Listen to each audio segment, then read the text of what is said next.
kita kembali berjumpa di Kita Bicara, Bicara Data, Bicara Fakta. Menjelang pemilu 2024, bagaimana intensitas di media sosial?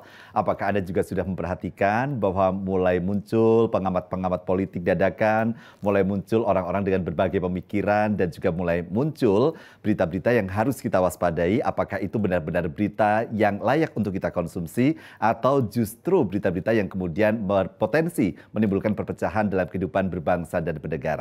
Karena itu hari ini saya akan mengajak Anda untuk mencermati bagaimana kita membangun daya kritis dan daya nalar kita di tengah situasi di media sosial menjelang pemilu 2024 bersama-sama menangkal hoax menjelang pemilu 2024. Ada dua narasumber yang akan saya undang bergabung di ruang tamu Kita Bicara. Ada Mbak Syaifah Tania MA, dosen Visipol UGM, dan Mbak Olivia Lewi Pramesti, dosen Visip Universitas Atmajaya Yogyakarta. Silakan bergabung bersama saya Mbak Tania dan Mbak Lewi.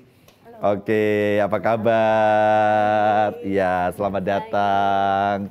Ya, kita nanti akan ngobrol-ngobrol apa yang bisa kita lakukan untuk menghadapi pesta demokrasi yang kalau pesta harusnya happy, bahagia gitu ya, dengan pengalaman-pengalaman yang sudah berlangsung khususnya di tahun 2019, apa yang bisa menjadi pijakan kita. Tapi sebelumnya saya akan mengajak pemirsa untuk kita lihat temuan saya di lapangan, interview saya dengan beberapa rekan muda berikut ini.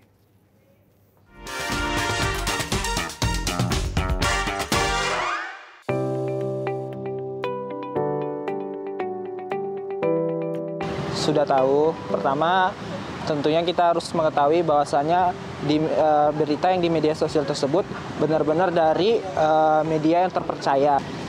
Kalau secara pribadi sudah sih Mas, karena kalau hoax itu biasanya judul-judulnya itu clickbait, kemudian nggak dari sumber yang kredibel seperti itu.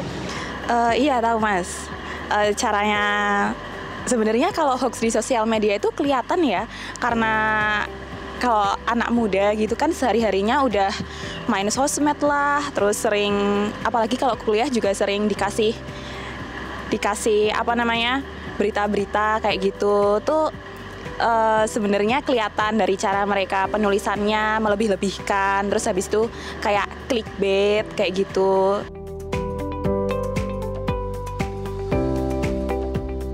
Kalau menurut saya sih kalau pemilu tahun lalu itu udah meresahkan ya, banyak misalnya dari kubu ini dia bahwasannya apalagi dia menyerang di media sosial kan, bikin komunitas tersendiri, termasuk banyak kejadian-kejadian bentrok antara kubu yang satu dengan kubu lainnya. Nah, itu tuh sangat meresahkan banget. Jadi menurut saya mudah-mudahan pemilu tahun ini tidak terjadi seperti halnya pemilu tahun kemarin. Sepanjang pengetahuan aku, belum ada hoax-hoax yang seribut pemilu di tahun 2019 yang lalu. Karena 2019 yang lalu tuh panas gitu, seperti banyak membawa isu-isu agama dan lain sebagainya. Perbedaannya antara yang periode sebelumnya sama periode sekarang itu lebih, kalau hoax menurut aku berkurang ya, lebih ke image capres, image masing-masing capres gitu sih. Image-nya kalau dulu kan masih dalam bentuk apa ya, kayak berkubu-kubu. Kalau sekarang itu lebih ke bisa merangkul anak muda masing-masing capresnya.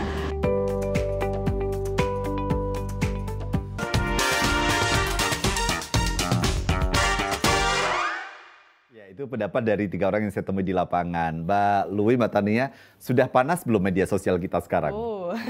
Kira-kira Mbak Tania, kalau menurut Mbak Tania udah panas belum nih? Sudah mulai panas, tapi memang kalau dibandingkan dengan 2019 masih agak jauh ya. Agak dibandingkan jauh, tahun itu memang lebih panas 2019. Tapi juga sekarang sebenarnya kalau kita identifikasi sudah mulai banyak juga tuh hoax-hoax yang muncul gitu.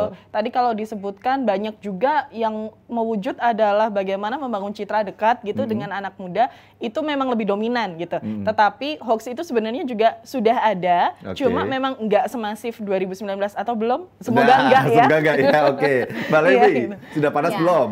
Kalau menurut saya sudah, memang media sosial lebih gencar ya, karena konsumen dari media sosial kan lebih banyak generasi milenial atau yang tadi diwawancara generasi Z ya Mas ya. Jadi teman-teman banyak yang mendapatkan informasi dari situ, entah itu benar atau tidak, dikonsumsi bersama oleh generasi milenial. Oke, gitu. nah Mbak Lewi, saya ada kalau kita lihat di Google kan ada statement Mbak Lewi tentang pemilih cerdas gitu ya, ketika diwawancarai di sebuah acara gitu. Kalau menurut Mbak Lewi pemilih cerdas itu yang seperti apa sih sebenarnya? Oke, berarti sudah langsung iya dong. pemilih cerdas ya. Kesana dulu nih gitu, Ya. kita bisa pemilih cerdas dulu. Kalau tadi dari teman-teman yang ditanya apakah mengerti hoax atau tidak, itu sebenarnya satu bisa menjadi pemilih yang cerdas. Oke, kategori pemilih cerdas salah satunya. Mengenal hoax. Yang kedua adalah bisa memverifikasi informasi dari sumber terpercaya, itu tadi juga sudah disebutkan. Yang ketiga menurut saya adalah tahu latar belakang calon pemimpin juga Mas gitu. Oke. Jadi ini yang sering banyak ketidaktahuan generasi milenial begitu ya. Mereka asal mencoblos mungkin tetapi tidak tahu ini siapa yang saya coblos gitu. Sementara tebarnya hoax banyak, apakah benar ataukah tidak, pesan yang dikirim calon pemimpin juga banyak misalnya, tetapi verifikasinya yang sangat minim gitu. Nah, kalau sebagai dosen-dosen yang sering berinteraksi dengan teman-teman generasi Z, bahkan Alpha mungkin ya, atau generasi Z lah kita sebut begitu. Kira-kira 3 instrumen yang tadi Mbak Lewi sebutkan, mereka udah paham belum? Kalau atau teorinya tahu tapi prakteknya belum? Teorinya tahu, tetapi prakteknya seringkali juga mereka tidak tahu Mas. Jadi ada beberapa yang tahu, ada yang tidak gitu. Jadi terakhir gitu ya, ketika ada kegiatan juga gitu, kebetulan di Tular Nalar juga, saya di Tular Nalar gitu, kita sosialisasi kepada pemilih pemula, anak SMA dan mahasiswa semester awal ketika ditanya, apakah kamu tahu soal hoax? Jawabannya tahu gitu. Tetapi cara identifikasinya tahu nggak? Enggak. Lah, itu gimana berarti? Artinya, cara identifikasinya tahu atau enggak tahu. Nggak tahu, tapi ini tahu hoax, tapi juga punya keberanian menyebarkan juga mungkin jangan-jangan. Nah, itu Mas. Jadi tahu nggak kalau itu hoax ya? Nggak yakin sih tahu apa enggak. Yang penting kalau misalnya kita di grup banyak yang share misalnya, saya ikutan share deh gitu. Artinya itu dipercaya orang gitu misalnya. Nah itu kita nanti akan perdalam ke sana. Tapi kembali bahwa pesta demokrasi itu kan namanya pesta berarti kan ya gembira, happy gitu ya. Suasananya kondusif gitu. Meskipun ada juga yang kemudian mengatakan janganlah disebut pesta karena ini bukan pesta sebenarnya gitu. Nah coba kita lihat sebenarnya kalau kita kepada teman-teman muda memahami politik itu seperti apa Mbak? Tadi bisa jelaskan slide ini. Oke, terima kasih Mas. Jadi betul bahwa harusnya yang disebut pesta demokrasi ini adalah momen di mana kita bisa merayakan demokrasi yang kita punya gitu, dan mungkin tidak semuanya bisa merayakan sama seperti di Indonesia begitu. Tetapi sebetulnya kalau kita ngomongin soal politik, kita juga harus balik juga pada minat politik teman-teman muda ini seperti apa begitu. Boleh jadi ada sebagian yang memang concern sekali gitu kan, mereka punya awareness yang sudah sangat besar sekali, tetapi boleh jadi sebagian yang lain itu cukup apatis terhadap isu politik. Ya udahlah, politik tuh apa sih? Oh, politik tuh ya udah yang ada di legislatif, eksekutif, yudikatif, presiden, partai dan lain sebagainya. Padahal kalau kita lihat politik itu bisa dilihat dari 4 dimensi di sini. Pertama, bagaimana kita melihat politik sebagai seni dari sebuah pemerintahan. Model politik seperti apa sih yang mau diterapkan? Apakah dia demokrasi, republik, dan lain sebagainya? Kemudian bagaimana politik itu muncul sebagai ragam permasalahan publik. Sebagai contoh, ketika kemudian ini saya cerita dengan institusi saya ya, misalnya KKN UGM begitu. Kita mencoba turun melihat problem masalah di masyarakat apa, kita mencoba untuk memberikan kontribusi nyata di situ. Sebetulnya kalau kita mau secara lebih kritis juga melihatnya, artinya kan ada problem-problem masyarakat yang belum bisa diselesaikan oleh negara, begitu. Artinya politik itu sebetulnya milik masyarakat juga, begitu. Kemudian politik sebagai kompromi dan konsensus. Bagaimana sih kita kemudian mencoba untuk menghilangkan potensi konflik dengan melakukan kompromis pada banyak hal begitu. Dan yang ini paling umum ya, politik sebagai kekuasaan, bagaimana sih sebetulnya politik itu digunakan sebagai upaya untuk mengontrol, punya power di situ. Jadi artinya kalau kita melihat ini secara lebih utuh, politik itu nggak hanya soal siapa presidennya, siapa partainya, bukan di situ aja, tetapi bahwa politik itu ada dalam keseharian. Dan politik adalah cara kita untuk ikut menyelesaikan permasalahan publik, membangun kompromi, dan bagaimana kemudian membangun tata kelola pemerintahan yang baik, bukan sekedar tentang kekuasaan. Betul, itu nomor 4 Mas. Nah, hanya kadang-kadang kan dimaknainya ini sebagai kekuasaan saja gitu. Betul dan sekali. Kemudian membuat masyarakat berjarak dengan politik. Betul. Mbak Lewi melihat juga hal yang sama. Ya, tadi sempat diceritakan oleh Mbak Tania ya, artinya ada yang minat dan ada yang tidak minat. Nah, dari riset yang saya lakukan, beberapa anak muda ini banyak yang dalam tanda kutip tidak menyukai berita politik gitu. Jadi kenapa? Ya karena berita itu berat dan ngomongin sesuatu soal yang jauh dari mereka, negara, soal apa, kekuasaan gitu. Sementara generasi milenial suka hal yang ringan, Mas, mungkin hal yang viral, hal yang receh deh gitu. Itu lebih disukai gitu. Jadi kalau memang jauh ya ada yang jauh gitu memang gitu. Dan mahasiswa saya sendiri misalnya ketika saya tanya, besok nyoblos nggak? Nyoblos. Tahu nggak? Tahu. Tapi kamu ngikutin nggak berita politik? Enggak, Mbak. Buat apa? Yang kutonton di FYP TikTok misalnya, yang muncul yang viral aja. Tapi politik itu hanya yang ya skip gitu. Itu kecenderungan. Jadi hal yang wajar atau ada kesalahan dalam edukasi politik kita? Karena kemudian tidak tahu cara komunikasinya generasi Z yang kemudian harusnya politik itu disampaikan dengan cara-cara yang barangkali harus menyasar sesuai dengan cara mereka mengkonsumsi informasi, Mbak Lewi.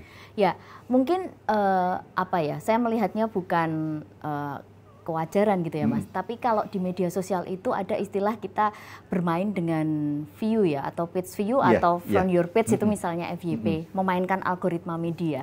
Jadi sebenarnya produsen yang mengirim pesan itu memang perlu meng-create kontennya memang yang memang disukai oleh banyak anak muda gitu. Jadi kalau misalnya tadi saya nggak ngomong siapa gitu calon pemimpinnya gitu ya. Ada beberapa calon pemimpin yang cenderung diketahui karena kontennya sangat ringan. Contoh misalnya jalan-jalan lalu selfie, itu kan itu misalnya, atau kemudian main kulineran, itu hal-hal yang dekat dengan anak muda dan kontennya masuk ke mereka gitu. Jadi menurut saya ya di creating kontennya ya. Kalau edukasinya mungkin dilakukan gitu ya terus-menerus, tetapi kalau kurang tepat strateginya menyasar anak muda ini, apa yang disukai anak muda ya tidak akan dibaca atau bakal tidak diketahui gitu siapa dia gitu. Baik, Mbak Tania, 3 yang di atas itu kan berat nih gitu. Pemerintahan, masalah publik gitu. Kemudian kompromi dan konsensus. Bagaimana caranya membuat anak muda tertarik pada 3 hal itu? Betul Mas. Itu jadi tantangan ya, karena mungkin nggak semua orang, nggak semua anak muda tertarik. Tapi sebetulnya saya percaya bahwa setiap generasi punya concern pada isu-isu tertentu. Sebagai contoh, pada generasi muda yang sekarang mungkin isu kesehatan mental, kemudian pelestarian lingkungan, sustainability, itu menjadi isu-isu yang kemudian sangat relevan gitu. Nah, yang kemudian menarik untuk kita simak juga nih, kita bersama-sama simak gitu dalam periode kampanye nanti hingga hari pemilihan adalah selain tadi tekniknya, saya sepakat sekali dengan Mbak Lewi bahwa tekniknya ini penting nih, teknik berkomunikasinya, substansinya juga penting. Boleh jadi mungkin mayoritas kandidat sekarang lebih banyak membahas soal isu-isu makro yang sifatnya cukup lama gitu ya, dengan atau cukup konvensional gitu kan, dengan isu-isu yang ini sangat penting tentu saja, tetapi itu terus dibahas terus-menerus, kesejahteraan, kemiskinan, pendidikan dan lain sebagainya. Tetapi isu-isu yang ada di teman-teman muda ini yang harusnya ditangkap juga. Ada nggak nih kandidat yang kemudian sudah membicarakan soal kesehatan mental misalnya, atau ada nggak yang membicarakan soal kelestarian lingkungan dan lain sebagainya, sehingga padahal itu sebenarnya adalah ruang yang kemudian bisa digarap. Betul, karena itu menjadi isu future issues yang mungkin menjadi concern teman-teman muda. Dari situ mungkin ruang diskusinya dengan teman-teman muda dengan isu-isu politik di mana mereka punya ketertarikan gitu ya. Di situ itu bisa lebih kuat dan lebih luas. Nah ini catatan-catatan nih untuk para kontestan-kontestan dari generasi cendekiawan-cendekiawan intelektual muda gitu ya, untuk nanti bisa menjadi catatan. Tapi nanti kita juga akan melihat kalau kita berkaca pada pemilu 2019 yang tadi sudah kita singgung, penuh dengan hoax, ada polarisasi dan sebagainya. Apa yang kemudian bisa kita jadikan catatan evaluasi yang kemudian kita harapkan 2024 tidak terjadi. Tetap bersama kami di Kita Bicara, Bicara Data, Bicara Fakta. Bicara data, bicara fakta, hanya di Kita Bicara, Kita Bicara.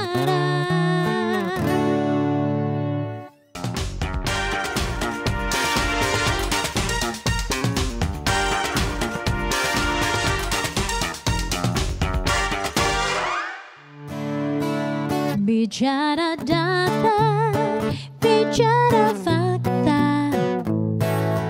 Hanya kita bicara, kita bicara.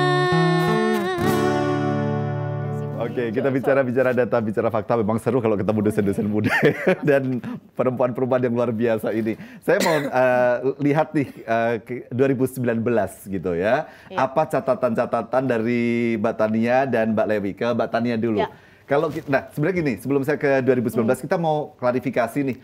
Kita kan udah sering dengar hoax itu, berita nggak benar, berita bohong. Tapi sebenarnya ada nggak sih kalau secara teori komunikasi definisi hoax itu apa sih gitu? Ya, hoax itu sebenarnya terlalu luas kalau kita terlalu sederhana untuk kemudian kita mengkategorisasikan seluruh informasi sebagai hoax.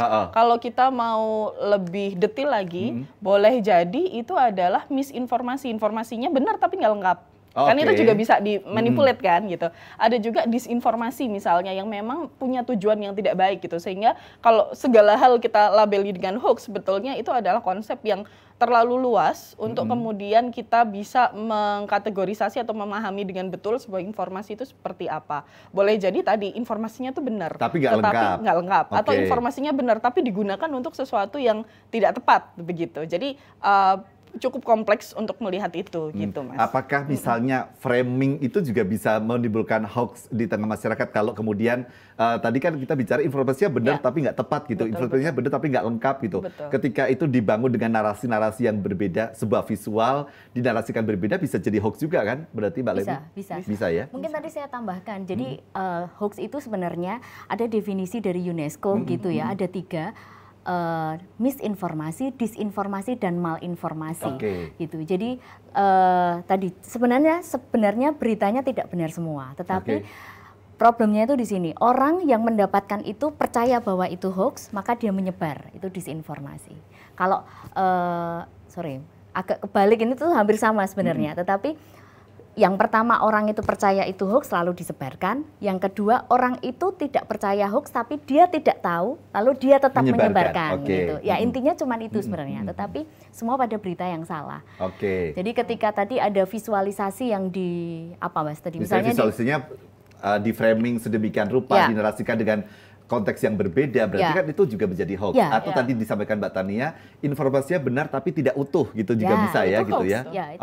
Nah kita lihat di 2019 lalu, apa yang terjadi? Silakan Mbak Tania, ada catatan-catatan yang... Betul, 2019 memang panas banget ya, sebagai sebuah tahun politik, aduh benar-benar. Saya banyak baca gitu dan banyak dengar cerita juga ada konflik-konflik di dalam keluarga, pertemanan, ada yang unfollow sosial media gitu kan. Sampai karena dari grup WhatsApp keluarga. Gitu kan, itu sesuatu yang sangat ekstrim gitu. Tetapi bagaimana itu sebetulnya bisa dicatat gitu dalam catatan sejumlah instansi. Kominfo di tahun 2019 mencatat bahwa ada 3.356 hoax selama 1 tahun gitu ya, Agustus 2018 sampai September 2019 ini banyak banget gitu kan. Dan isu hoax ini didominasi oleh isu politik. Tentu saja di tahun politik informasi yang paling banyak diminati adalah ya tadi informasi-informasi politik, dan hoax politik itu masuknya sadis banget gitu kan, bahkan sampai ke WhatsApp grup keluarga itu juga muncul begitu.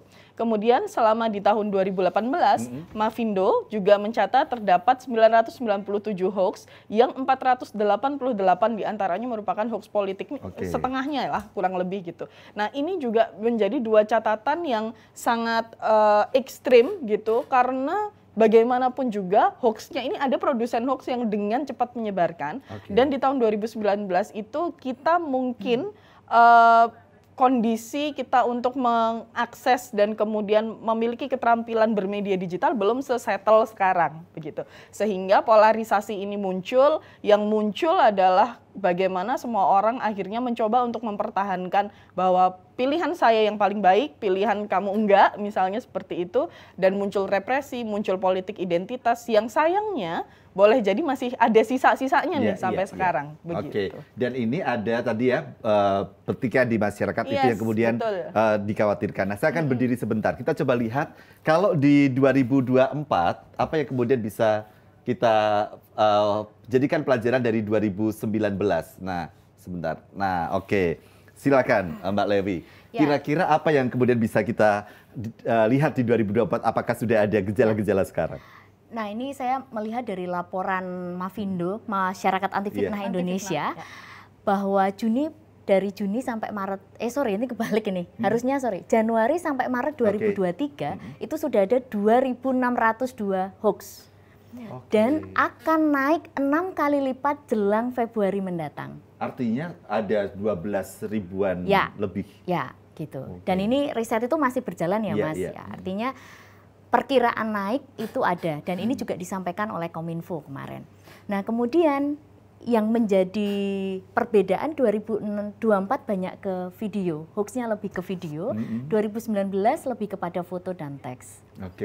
Dan ini hasil penelitian Mafindo juga saya tangkap, sasaran hoax 2024 lebih kepada kandidat potensial, dan ini kalau dari penelitian sebelumnya juga menyasar kandidat potensial gitu, dengan ujaran kebencian kepada kandidat potensial, kemudian kepada proses penyelenggaraan pemilu, sehingga tetap akan muncul lagi. Iya, sehingga tidak percaya pada misalnya KPU atau penyelenggaraannya. Kemudian gaya hidup mungkin gaya hidup masing-masing calon ya gitu. Kemudian isu SARA ini yang masih sangat kental, serta kecurangan dalam pemilu. Lalu ada satu lagi Mas Mastel, saya punya. Ini juga. Coba kita lihat berikutnya ya, di sini ya. Nah ini, Mastel ini juga sebuah lembaga yang juga konsen kepada masalah hoax, di mana 2024 media sosial itu nanti menjadi media terbesar dalam penyebaran hoax. Padahal media sosial itu adalah yang banyak konsumsi oleh Gen Z. Saya juga ada datanya. Nah, baik. Kalau begitu coba kita lihat selanjutnya. Ya, itu. Nah, yang sampingnya. Yang ini. Nah, ini menjadi penting untuk kita karena tadi sudah disampaikan Mbak Lui dengan data-data tersebut bahwa media sosial berpotensi besar dan sangat besar menyebarkan hoax. Sementara kita tahu bahwa kita tidak bisa melepaskan diri dari media sosial. Gen Z terutama, tapi generasi yang sebelumnya pun juga kita tetap saja menggunakan media sosial. Maka penting melihat penetrasi internet kita seperti apa. Silakan Mbak Lewi. Ya, ini adalah dari APJI atau Asosiasi Penyelenggara Jasa Internet Indonesia. Internet kalau dilihat dari 2022-2023 sudah naik ya Mas, 77 ke 78. Jadi di situ juga total populasinya sudah naik juga menjadi 275 juta. Gitu. Jadi artinya semua sudah terkoneksi sebenarnya di Indonesia internet. Dan kalau dilihat usia yang paling berkontribusi dalam internet itu kan 19 sampai 54 tahun, Mas. 19 sampai 54 tahun itu ya, 19. Kontribusinya paling tinggi di antara 97, 84 ini. Dan itu juga umur saya yang kontribusi ya yang lebih banyak ya. Nah, tapi penetrasi itu hati-hati di 13 sampai 18 karena sudah masuk dan itu pemilih pemula. Nah, sementara tadi hoax menyasar ke media sosial yang konsumsi mereka, Mas, gitu. Artinya teman-teman pemilih pemula di usia 18 tahun yang jumlahnya 98,2% ini sangat rentan. Sangat rentan. Gitu. Padahal ini tadi motivasi utama orang di Indonesia menggunakan internet adalah bermain di medsos. Itu motivasi pertama. Yang kedua baru membaca informasi berita maksudnya. Artinya informasi apapun yang ada di media sosial itu akan menjadi asupan yang kemudian menjadi gampang diakses oleh masyarakat. Nah, pertanyaannya kan adalah apa yang kemudian bisa kita lakukan ketika kita melihat fakta-fakta ini gitu ya. Nah, kita melihat fakta-fakta yang sudah ada hoax, ada anak-anak muda yang akan terpapar, penetrasi internet semakin tinggi, ancamannya tadi sampai 6 kali lipat gitu ya. Berarti literasi digital adalah satu-satunya jalan. Betul tidak? Iya. Literasi digital itu seperti apa sih Mbak Tania? Iya, jadi kalau dibilang bahwa literasi digital itu menjadi jalan, betul bahwa itu adalah ikhtiar kita, teman-teman bersama nih gitu kan, untuk kemudian bisa membantu teman-teman bisa menggunakan teknologi digital bukan hanya pada tataran saya bisa akses aja, tetapi dia betul-betul bisa memahami, melakukan verifikasi, bahkan pada akhirnya dia bisa memproduksi dan berkolaborasi. Untuk memahami, bikin konten, verifikasi, memproduksi, kolaborasi. Ya, sebetulnya ada cukup banyak sih Mas. Boleh nggak nih itu kita? salah satunya gitu ya beberapa. Oke. Nanti kita Terus, ke situ gitu. Untuk sampai ke sana gimana tantangannya? Ya, ada proses yang cukup panjang. Boleh jadi banyak faktor juga yang mengakibatkan mungkin di satu segmen atau satu kelompok, satu daerah gitu belum bisa sepenuhnya sampai ke level pada paling akhir gitu, paling ujungnya. Ada yang juga masih sebagian, boleh jadi begitu. Tetapi bahwa itu merupakan sebuah proses yang harus dan kompetensi yang wajib kita miliki sekarang. Bagaimana kita bisa misalnya bagaimana kita bisa mengakses informasi dari sumber yang legit misalnya, yang valid gitu. Boleh jadi ketika kemudian kita mendapat pesan gitu dari orang yang kita kenal, kita cenderung lebih percaya. Padahal begitu kita cek gitu kan, kayaknya judulnya kok heboh banget gitu kan. Itu sudah sesuatu yang harus dicurigai. Bagaimana kemudian kita bisa menyeleksi informasi apa yang harus kita akses dan di mana gitu. Apalagi tadi Mbak Lewi sempat menyampaikan bahwa media sosial merupakan salah satu platform yang akan menjadi pintu masuk utama dari seluruh informasi. Dan di era sekarang ini, apa yang kita simak tiap orang itu kan berbeda-beda. Sebagai contoh, saya dan Mas Ferry sama-sama menggunakan satu platform media sosial, tetapi laman exploring lamannya bisa beda-beda. Ada algoritma yang berbeda, dan itu yang muncul di timeline akan lain. Betul, yang muncul di lini masa kita akan berbeda. Dan itu muncul dari apa sih yang biasa kita akses, siapa sih teman-teman kita, teman kita mengaksesnya seperti apa. Ada algoritma yang berbeda di situ. Artinya di sini kita nggak lagi ngomongin truth, tapi post-truth gitu. Begitu. Pasca kebenaran gitu ya. Iya, pasca kebenaran. Bagaimana kemudian kita mencoba melakukan literasi digital ini punya upaya dan tantangan yang kemudian lebih challenging lagi gitu dalam kita coba lihat di sini, ini kan padahal kalau Mbak Lewi kita lihat ini kan bahwa ketika bicara literasi digital adalah bagaimana mereka bisa, individu bisa menemukan, mengevaluasi, menggunakan informasi secara efektif, create konten gitu ya. Nanti kita akan temukan jawabannya. Apa yang kemudian harus kita dorong bersama-sama. Tetap bersama kami di Kita Bicara, bicara data, bicara fakta. Bicara data, bicara fakta, hanya di Kita Bicara, Kita Bicara.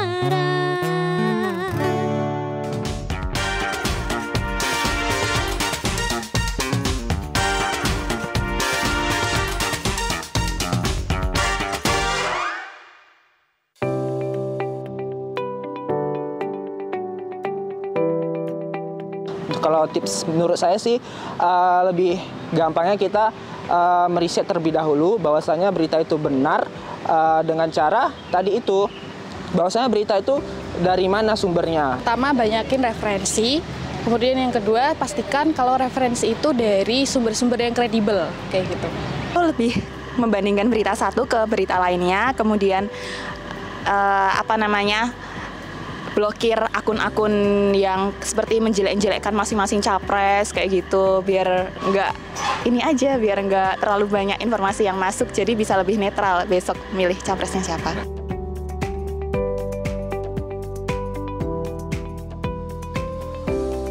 Sangat berpengaruh sekali ya, apalagi kan sekarang udah media sosial itu sudah menyeluruh seluruh dunia, Bang. Nah, kalau misalnya pemilu tahun ini tidak dibarengi dengan media sosial, pasti pemilunya bakalan dibilang tidak mengikuti perkembangan zaman gitu. Kalau buat aku yang 24/7 di media sosial tentu berpengaruh sih, Mas. Apalagi kayak pencitraannya Wapres di media sosial itu juga banyak mempengaruhi pilihanku untuk pemilu besok.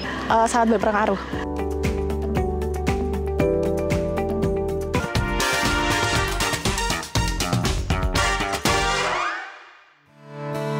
Bicara data, bicara fakta, hanya di Kita Bicara, Kita Bicara. Terima kasih Anda masih di Kita Bicara, bicara data, bicara fakta. Kalau kita sudah tahu bahwa media sosial itu banyak digunakan, kita juga bahkan 24 jam mungkin gitu ya. Tadi 24/7 disampaikan, bagaimana kita membangun ketangguhan kita dan literasi digital kita. Apa yang harus dimiliki kompetensinya, Mbak Lewi? Nah, saya mengacu pada kompetensi literasi digital dari Kementerian Komunikasi dan Informatika ya Mas. Ya. Sebenarnya Ada ada banyak beberapa yang di ya. sini Ya, tapi 4 kompetensi ini yang sedang artinya gencar dilakukan oleh Kominfo begitu ya, dengan sosialisasi. Yang pertama soal digital skills. Itu ngomongin soal gini. Jadi kalau kita punya HP gitu ya, kita tidak hanya tahu soal hardware-nya saja, tapi software pun kita tahu. Jadi misalnya gimana sih bikin password yang benar dan aman? Nah, ini seringkali banyak yang nggak tahu. Kemudian digital culture lebih kepada bicara soal nilai-nilai Pancasila yang harus dilakukan atau harus diimplementasikan ketika kita berada di dunia maya. Kemudian ada digital ethics yang bicara tentang beretika yang baik ya, saya bilang gitu ya, di media sosial itu seperti apa. Hoax masuk di digital ethics sebenarnya, dan digital safety itu lebih kepada saat ini itu banyak penipuan online misalnya. Nah, bagaimana sih supaya kita nggak tertipu online? Jadi soal bagaimana data pribadi yang boleh dan tidak boleh misalnya. Nah, ini bicara soal itu. Ya, saya ingin ke digital culture dan digital ethics ini terutama. Jadi apa yang sebenarnya harus kita kuasai atau kompetensi kita dalam digital ethics ini, Mbak? Sebenarnya digital ethics itu bicara soal penerapan etiket atau etika berinternet dalam kehidupan sehari-hari. Jadi ada beberapa hal yang bisa dilakukan. Yang pertama misalnya beretika misalnya dengan membuat konten positif di dunia maya. Yang kedua bisa bicara soal bagaimana tidak menyebarkan ujaran kebencian, sara. Nah, kemudian ada bicara soal verifikasi hoax misalnya. Kemudian ada bicara soal memilih emoji di dalam media sosial. Jadi ini seringkali yang menjadi masalah Mas kalau di Indonesia gitu ya. Beberapa kasus terakhir gitu ketika banyak netizen yang salah emoji misal. Pengennya itu misalnya terharu katakanlah, tapi orang yang menangkap belum tentu itu terharu misalnya. Kemudian share, asal nge-share. Kemudian posting tapi tidak dipikirkan. Nah, ini banyak kasus-kasus yang terkait dengan digital ethics kalau di Indonesia, Mas. Itu apa, Mbak, penyebabnya sebenarnya? Apakah misalnya itu berkaitan dengan kurangnya pengetahuan, background sosial, pendidikan misalnya. Padahal kan gerakan-gerakan literasi digital sudah masif dilakukan. Tapi apalagi kalau kita bicara pemilu, kayaknya kalau nggak komen kok gatel gitu ya, kayak pingin banget gitu. Itu apa sih yang digerakkan sebenarnya gitu? Saya kemarin mencek sebuah penelitian ya Mas ya, di 2019, kenapa sih masih ada hoax, kenapa masih ada ujaran kebencian? Satu Mas, budaya masyarakat Indonesia yang mudah berbagi informasi tanpa dipikirkan matang. Itu budaya Indonesia sendiri itu sudah, yang penting aku segera posting deh, kalau aku nggak posting nanti kayaknya aku ketinggalan gitu. Itu budaya gitu. Terlepas dari background edukasinya seperti apa, tidak selalu berkaitan. Bukan berarti yang kemudian latar belakang pendidikannya bagus dianggap melek tentang literasi digital juga tidak berkaitan. Enggak Mas, budaya menurut saya budaya ini Mas. Sementara misalnya sekarang anak TK pun sudah bikin TikTok misalnya. Kemudian emak-emaknya juga sudah. Artinya ya tadi budaya berbagi dan budaya eksis di dunia maya menganggap bahwa dunia maya itu adalah dunia yang it's okay, biasa-biasa aja. Itu di apa? Ya istilahnya apa diwajarkan ya saya lihat ya. Menjadi tren yang harus diikuti. Menjadi tren yang harus diikuti. Kalau saya nggak main TikTok misalnya nanti saya jadi nggak tahu apa-apa misalnya. Ada nggak perbandingan negara yang literate gitu secara digital yang mungkin kita bisa belajar gitu, Mbak? Saya belum mengecek referensi secara ini ya Mas ya, tetapi saya mencoba melihat dari misalnya ini kemarin saya soal Jerman gitu ya, Jerman, Filipina misalnya, mereka bahkan IG pun tidak banyak dimainkan. Jadi komunikasi hanya by email atau by SMS. Jadi sangat mengerem sekali media sosial. Padahal misalnya di Jerman gitu ya, teknologi AI sudah semakin canggih, tetapi mereka banyak menggunakan di banyak industri media atau industri yang lain gitu. Nah justru saya lihat kalau dari kategori-kategori media sosial tertinggi itu kan Indonesia masih di urutan 10 besar Mas. Nah sementara negara-negara yang justru misalnya maju gitu ya, saya lihat belum semasif Indonesia gitu dalam penggunaannya. Dalam penggunaan bisa punya kontrol yang bagus gitu ya. Baik. Apakah kemudian tantangan-tantangan yang ada di sini, mungkin Mbak Tania bisa juga ikut menambahkan, ada kurangnya akses dan pengetahuan soal teknologi, minimnya verifikasi untuk informasi yang tersebar di internet, hoax yang merajalela, kolaborasi berbagai pihak yang mungkin masih belum bisa dilakukan secara maksimal, kejahatan juga meningkat, kemudian minimnya kesadaran menerapkan etika, ini menjadi hal yang kemudian menghambat proses literasi digital kita. Betul. Ini merupakan sebuah tantangan yang masih jadi PR kita. Sudah cukup lama, tapi sayangnya masih jadi PR kita sekarang, begitu ya. Dan sebetulnya tantangan ini juga semakin meningkat, apalagi semakin banyaknya orang yang kemudian pada akhirnya mengadopsi. Kalau kita ngomongin teknologi digital, setiap tahun pasti naik terus, begitu ya. Tapi belum tentu itu dibarengi dengan kemampuan literasi digital yang kemudian juga selaras, begitu. Boleh jadi buat teman-teman muda nih, begitu, mereka sudah lebih tahu dulu atau mungkin sudah lebih familiar dulu terkait soal literasi digital, meskipun tadi seperti Mbak Lewi sampaikan, praktiknya ya mungkin belum semuanya, begitu. Tapi ketika kita membicarakan soal generasi yang sebelumnya lagi, boleh jadi tantangannya itu juga lebih kompleks. Bukan hanya kok sampai literasi, maksudnya memverifikasi informasi, mengaksesnya pun kadang masih bingung. Jadi artinya untuk mencapai seluruh tahapan kompetensi digital ini, boleh jadi PR-nya itu bisa beda-beda untuk setiap segmen generasi misalnya kayak gitu. Iya. Karena memang generasinya beda-beda gitu ya. Betul, generasi Z, generasi awal mungkin karena ketemu dengan Mbak Tania, Mbak Lewi terpapar dengan hal positif yang kemudian ini dapat asupan informasi dan edukasi yang tepat. Tapi generasi yang sudah di atasnya kan mungkin sudah nggak sempat ikutan pelatihan tentang literasi digital dan sebagainya. Dan itu gitu. juga saya ingin menambahkan Mbak Lewi terkait soal budaya Indonesia tadi yang dikit-dikit nyebar gitu kan, agak FOMO gitu ya. Ini juga ada sedikit aspek value kultural yang kemudian ketika kita mau menasehati, misalnya kan ini PR-nya ternyata kan bukan hanya di generasi muda, generasi yang lebih senior pun begitu, itu juga punya PR yang cukup besar terkait soal bagaimana sih kita mencoba untuk mengembangkan kompetensi digital.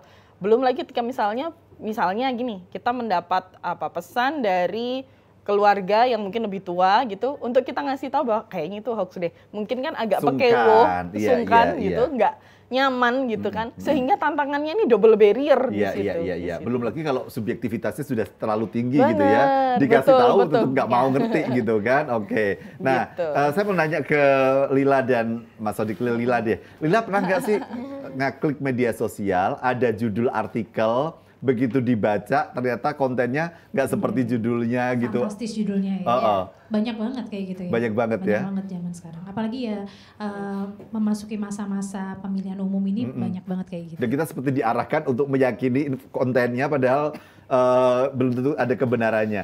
Itu fenomena apa Mbak Lewi? Apakah itu yang disebut clickbait? Ya. Betul, yang disampaikan Mbak Lila ya, ini sebenarnya fenomena clickbait atau sebenarnya ini sudah lama. Di Amerika muncul 1800 sebenarnya ada namanya jurnalisme kuning atau jurnalisme tabloid sebenarnya.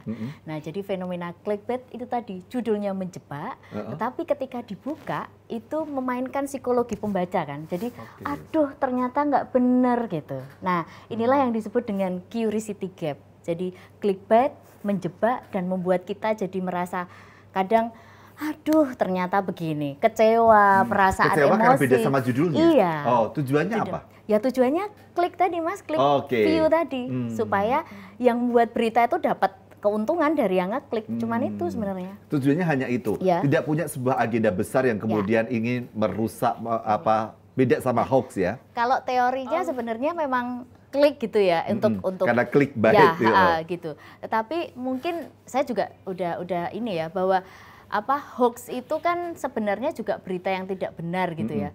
Clickbait sendiri itu akhirnya juga sebenarnya berita tidak benar gitu juga Mas gitu. Jadi istilahnya ini itu jelas pelanggaran kalau di kita misalnya kode etik gitu. Jadi ada sebuah konten yang dimanipulasi yang tidak sesuai dengan judul misalnya. Itu kan sudah nggak benar gitu. Oke. Nah, ini nanti akan kita bahas juga di lain waktu, kita perdalam gitu ya. Tapi di segmen terakhir setelah jeda saya akan mengajak pemirsa untuk kalau kita kemudian sudah mengetahui bahwa persebaran hoax di dunia maya itu relatif masif, bagaimana kita melakukan verifikasi, bagaimana kita bisa melakukan validasi, bagaimana kemudian kita bisa punya kemampuan untuk mengontrol apa yang bisa kita akses informasinya. Temukan jawabannya di segmen terakhir Kita Bicara.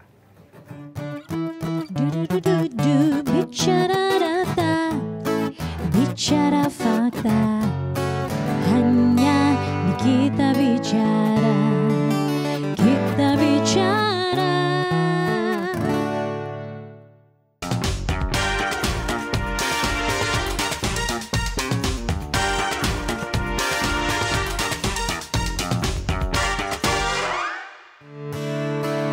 Bicara data, bicara fakta, hanya di Kita Bicara, Kita Bicara. Nah, mungkin Anda jadi bertanya-tanya, jadi gimana nih cara saya untuk bisa membedakan ini hoax atau tidak? Bagaimana kemudian cara saya bisa mengakses informasi ini sebagai sebuah kebenaran atau berita palsu? Bagaimana cara kita memverifikasi informasi tersebut? Nah, silakan Mbak Tania, apa yang kita bisa lakukan untuk melakukan verifikasi dan juga memvalidasi informasi? Ya, sebetulnya ada banyak cara, tetapi cara yang termudah dan paling doable untuk kita lakukan misalnya di sini, Mas.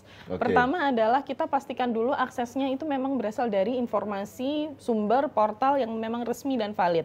Kadang-kadang kita mendapat informasi gitu, judulnya tuh kayak meyakinkan, tapi kalau kita lihat websitenya boleh jadi itu mencurigakan. Gitu. Jadi kita harus tahu dulu, selalu rujuk sumber yang resmi, yang validnya seperti apa. Kemudian kita nggak boleh berhenti pada satu informasi saja. Ketika kita curiga gitu ya terhadap sebuah informasi, kita coba lagi. Informasi ini kan pasti nggak cuma satu media saja yang menyebarkan. Kita harus coba cari lagi media yang lain, gimana nih menyebarkannya juga. Jadi kita bisa coba membandingkan bagaimana dia diberitakan di satu tempat dan di tempat lain.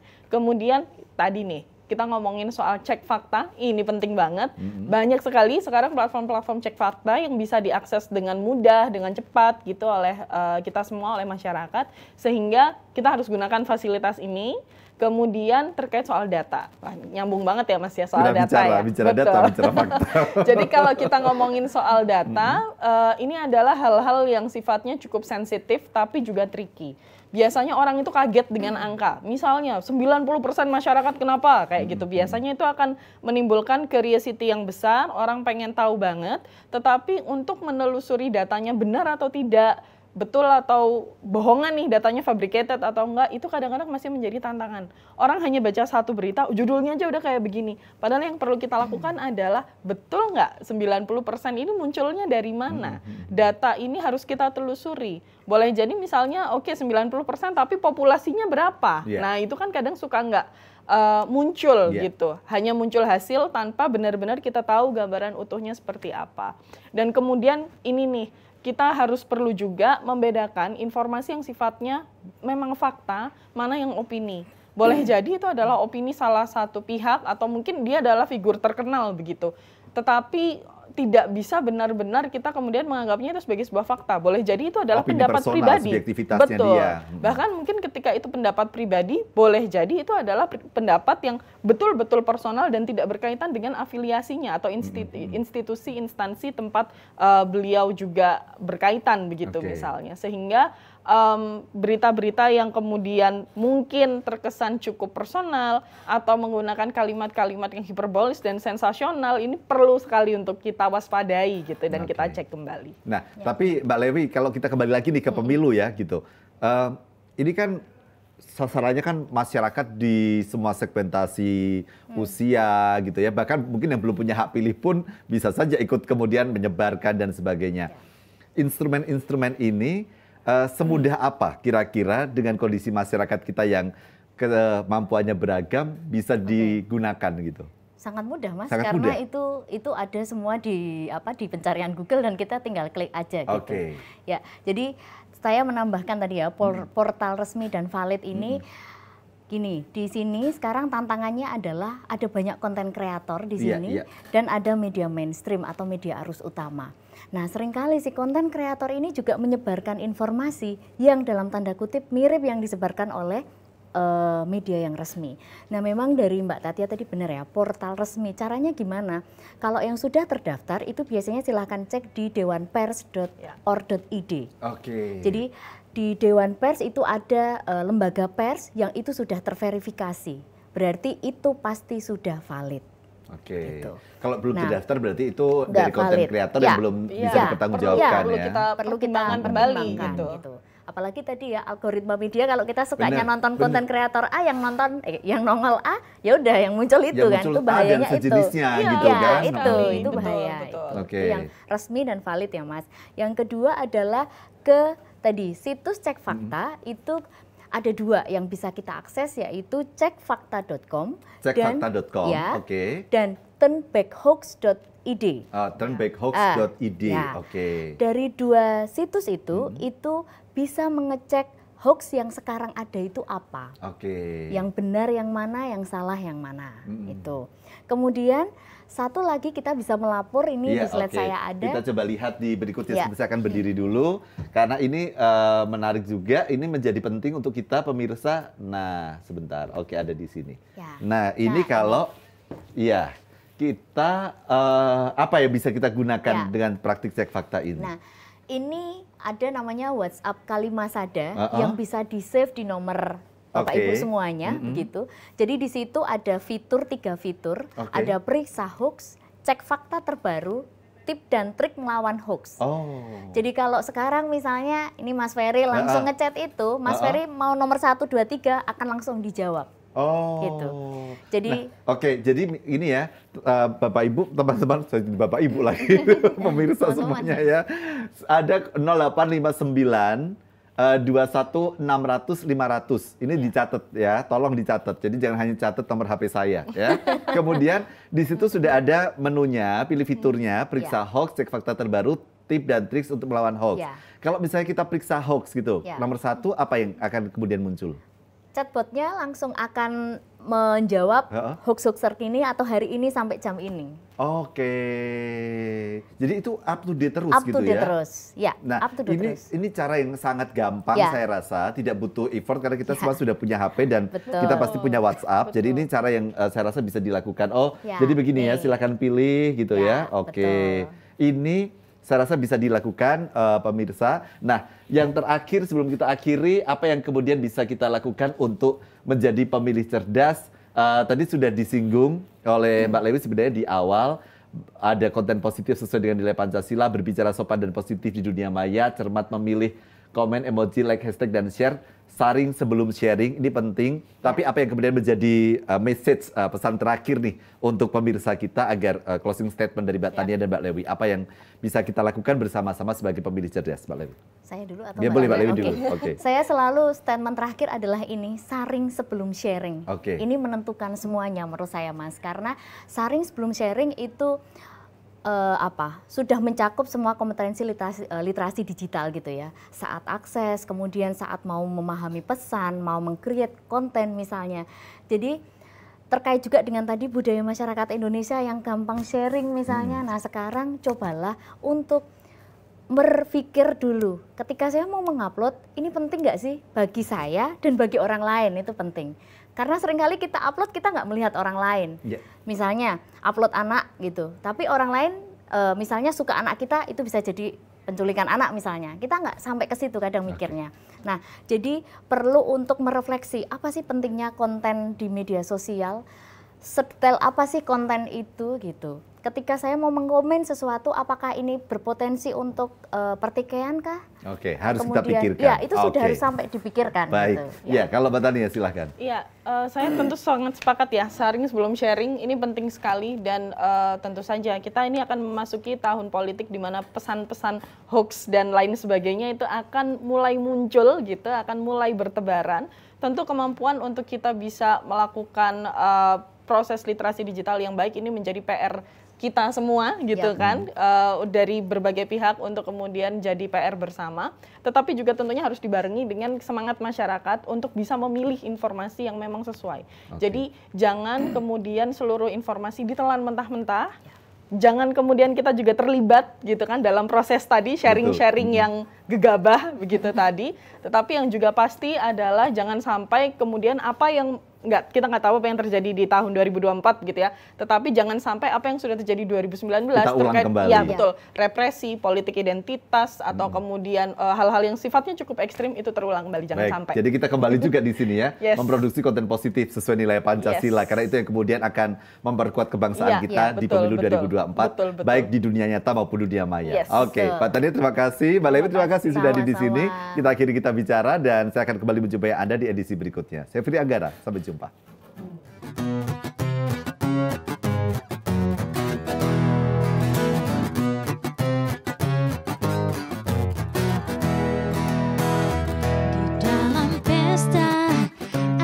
Pita-pita, musik yang keras, juga derai canda. Di dalam pesta ada gelak tawa, terasa malam semakin ceria.